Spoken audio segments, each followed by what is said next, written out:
HTC, once known for their metallic unibody smartphones, has changed approach this year with its U Ultra. In the sapphire blue color, the handset definitely has eye candy written all over it, but the sophisticated liquid finish does attract a fair few smudges and fingerprints. To complement the glass, a metal rim is found around the phone, giving it the ability to withstand falls and gives the handset a very premium feel and heft at 170 grams.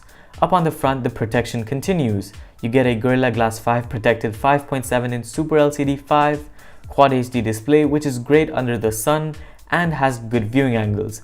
It isn't as sharp nor as vibrant as an AMOLED panel, but the benefit is that the colors you see on screen are way more realistic.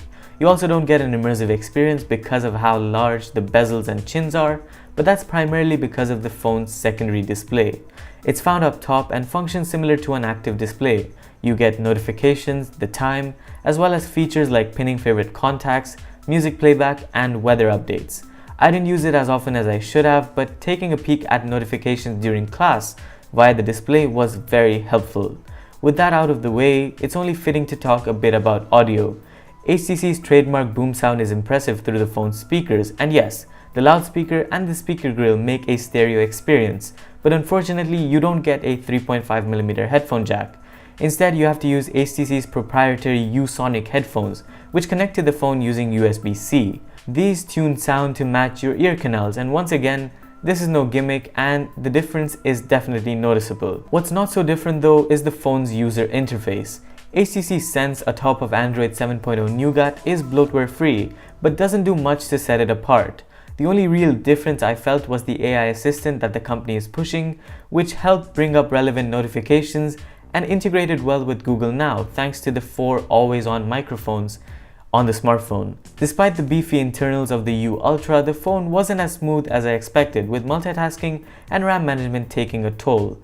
Smaller things like the non-centered home button really didn't help my OCD, but the fingerprint scanner was reasonably fast and accurate. I feel like the user interface doesn't do as much justice to the large screen either, barring Android's stock split screen functionality. But for gaming enthusiasts, the phone is quite a treat.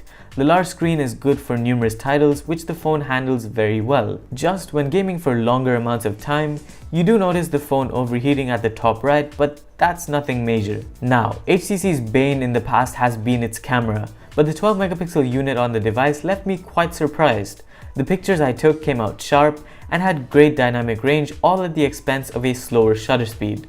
Performance at night too saw no major complaints, and pictures remained relatively noise-free. Over on the front, the selfie camera took very detailed images with its auto HDR, both in the day and night, with its wider lens helping for group pictures.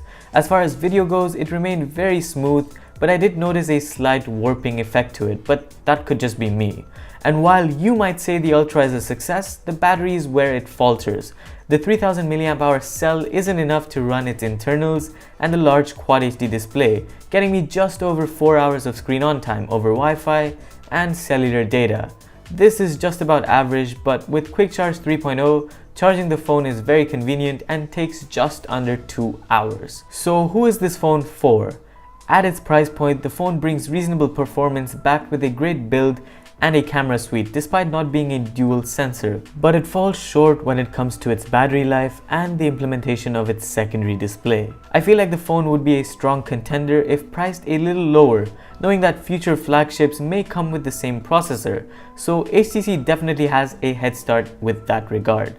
But that's pretty much it for this review. Let me know what you guys think about the phone in the comments below and subscribe for more videos in the future. I'll see you in the next one. Adios.